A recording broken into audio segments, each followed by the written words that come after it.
کبھی سوچا ہے کہ اگر ہم اپنے جسم کو ایک مشین کی طرح نہیں بلکہ ایک جیتی جاگتی سانس لیتی عمارت کی طرح دیکھیں تو ایک ایسی عمارت جو خود اپنی مرمت کرتی ہے، خود کو صاف رکھتی ہے اور اپنی حفاظت بھی خود ہی کرتی ہے۔ آج کی اس گفتگو میں ہم اسی دلچسپ خیال کو استعمال کرتے ہوئے اپنے جسم کے کچھ بنیادی رازوں سے پردہ اٹھائیں گے۔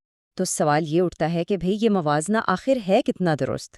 اصل میں جب ہم جسم کو ایک عمارت کے طور پر دیکھتے ہیں نا، تو اس کی جو پیچیدہ ساخت اور کام کرنے کا طریقہ ہے وہ حیرت انگیز طور پر بہت آسان اور واضح ہو جاتا ہے۔ چلیں دیکھتے ہیں کیسے۔ دیکھیں، ہر عظیم عمارت کی بنیاد ہوتی ہے اس کا تعمیراتی مواد۔ ہمارے جسم کی اس عمارت میں یہ بنیاد ہیں ٹشوز۔ آئیے ذرا دیکھتے ہیں کہ یہ ہماری عمارت کی اینٹیں اور گارا کیسے بنتے ہیں۔ تو ٹشو ہے کیا؟ یہ صرف خلیوں کا ایک ڈھیر نہیں ہے۔ سوچیں، اینٹیں اگر بے ترتیب پڑی ہوں تو وہ دیوار نہیں بنا سکتی۔ ٹھیک اسی طرح ٹشو خلیات کا ایک منظم گروہ ہے جو ایک خاص مقصد کے لیے جیسے کہ حفاظت یا حرکت مل کر کام کرتا ہے۔ یہ بالکل ایک ماہر کاریگر کی ترتیب دی ہوئی اینٹوں کی طرح ہے۔ اور جس طرح ایک عمارت میں مختلف قسم کا مٹیریل استعمال ہوتا ہے، ہمارے جسم میں بھی ٹشوز کی مختلف اقسام ہیں۔ یہاں دیکھیں، ایپیتھیلیم ٹشو کو سمجھ لیں کہ یہ عمارت کا حفاظتی پینٹ ہے جو اسے باہر کی دنیا سے بچاتا ہے۔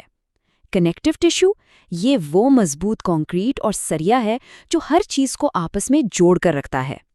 مسکولر ٹشو، یہ ہیں عمارت کی وہ طاقتور موٹریں جو حرکت پیدا کرتی ہیں۔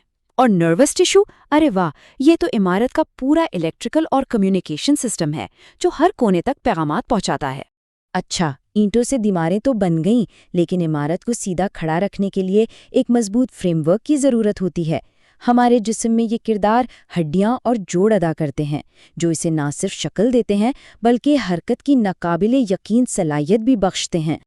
ہم اکثر ہڈیوں کو کوئی بے جان چیز سمجھ لیتے ہیں، لیکن حقیقت میں ایسا بالکل نہیں ہے۔ یہ کنیکٹیو ٹشو کی ہی ایک زندہ اور انتہائی مضبوط قسم ہے۔ ان کی یہ جو ناقابل یقین سختی ہے، یہ کیلشیم فاسفیٹ نامی معدنیات کی وجہ سے ہے جو انہیں ہمارے جسم کا سٹیل فریم بناتی ہیں۔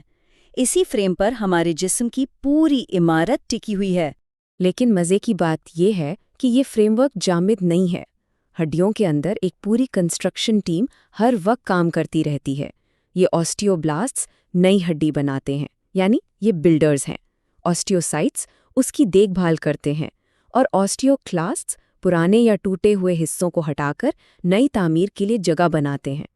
یہ ایک مسلسل چلنے والا خودکار مرمت کا نظام ہے۔ تو یہ ڈھانچہ صرف عمارت کو کھڑا نہیں رکھتا، بلکہ یہ تو ایک ملٹی فنکشنل مرکز ہے۔ یہ پٹھوں کو جڑنے کی جگہ دے کر حرکت کو ممکن بناتا ہے۔ اس کے اندر خون کے خلیات بنانے کی ایک پوری فیکٹری چل رہی ہوتی ہے، اور یہ ہمارے جسم کے لیے اہم معدنیات کا ایک محفوظ گودام بھی ہے۔ ایک مضبوط فریم ورک بہت اچھا ہے، لیکن اگر وہ ہل نہ سکے تو وہ تو ایک پنجرا بن جائے گا، ہے نا؟ یہیں پر جوڑوں کا کمال سامنے آتا ہے۔ یہ ہماری عمارت کے وہ شاندار قبضے ہیں جو اسے حرکت کرنے، مڑنے اور کام کرنے کی آزادی دیتے ہیں، بالکل دروازوں اور کھڑکیوں کے قبضوں کی طرح۔ اور ہاں، عمارت کے ہر قبضے کا کام ایک جیسا نہیں ہوتا۔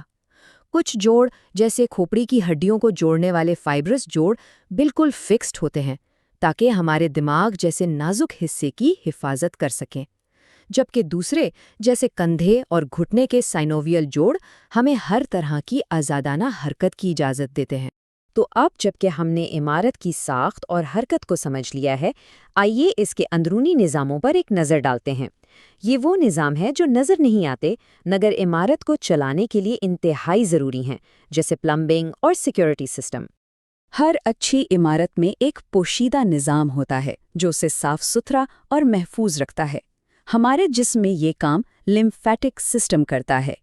یہ پائپ لائنز کا ایک وسیع نیٹ ورک ہے جو ٹشوز سے فالتو مائع اور کچرا جمع کرتا ہے، اور ساتھ ہی ایک چوکیدار کی طرح بیرونی حملہ آوروں سے عمارت کی حفاظت بھی کرتا ہے۔ اچھا، اس نکاسی کے نظام میں آخر بہتا کیا ہے؟ اس میں بہنے والے مائع کو لمف کہتے ہیں، اور اس کا سب سے بڑا جزو کیا ہے؟ یہ عدد حیران کن ہے، 96%۔ جی ہاں، لمف کا 96% حصہ پانی پر مشتمل ہوتا ہے۔ یہی وجہ ہے کہ یہ ہمارے جسم کی صفائی اور کچرا بہا لے جانے کا کام اتنی خوبی سے کرتا ہے۔ تو اس کے اہم کاموں میں ٹشوز سے پروٹین واپس خون میں لانا، آنتوں سے چکنائی جذب کرنا اور سب سے اہم لمف نوڈز میں جراثیم کو فلٹر کر کے جسم کو بیماریوں سے بچانا شامل ہے۔ یہ ہماری عمارت کا ایک خاموش مگر بہت ہی مؤثر محافظ ہے۔ تو ہم نے اینٹوں، ڈھانچے، قبضوں اور صفائی کے نظام کو الگ الگ دیکھ لیا۔ اب ان سب کو جوڑ کر پوری تصویر دیکھتے ہیں، جو کہ واقعی ایک متحرک شاہکار ہے۔ اگر آج کی اس پوری گفتگو کو ایک جملے میں سمیٹنا ہو تو وہ یہ ہوگا: یہ ہماری پوری کہانی کا خلاصہ ہے۔ ٹشوز اینٹیں ہیں، ہڈیاں ڈھانچہ، جوڑ قبضے اور لمفیٹک سسٹم صفائی کا نظام ہے۔ لیکن اصل معجزہ یہ نہیں کہ یہ حصے موجود ہیں، بلکہ یہ ہے کہ یہ سب ایک دوسرے کے ساتھ ناقابل یقین ہم آہنگی سے کام کرتے ہیں۔ یہ سب مل کر ایک ایسی زندہ عمارت بناتے ہیں جو خود اپنی مرمت کرتی ہے، خود اپنی دیکھ بھال کرتی ہے اور خود اپنی حفاظت کرتی ہے۔